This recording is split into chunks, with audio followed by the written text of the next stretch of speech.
People all over the 4 states are reading the obituary for a Galena, Kansas couple. The couple's lives are being called a true love story. KOAM's Jordan Nobby reports.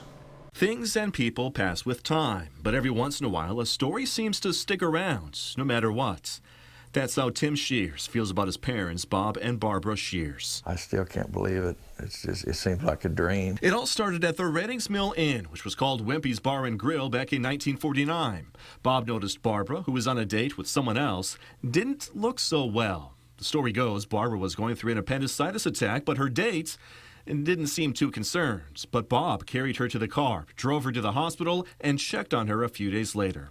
Call what Bob did a hook, line, and sinker because the two married on July 15th, 1950. Their son Tim was born 4 years later, and their daughter Susan was born 2 years after Tim.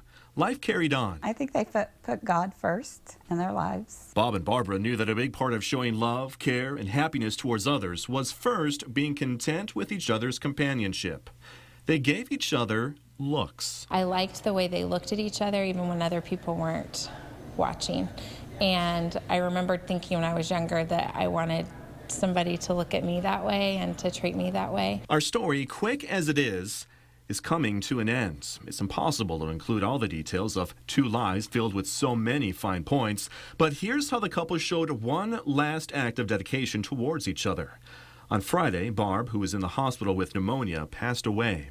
Bob was lying in a hospital bed at home in this room, suffering from dementia. His breathing labored. I did tell him when he was taking his last few breaths, I don't know if he knew what I said or not, but I said that Mom's in heaven waiting on you. 6 hours after Barb passed, Bob died too. More and more each day, more of a peaceful feeling and almost a joyful feeling for them because I know that they wouldn't have wanted it any other way. Bob and Barbara never seems to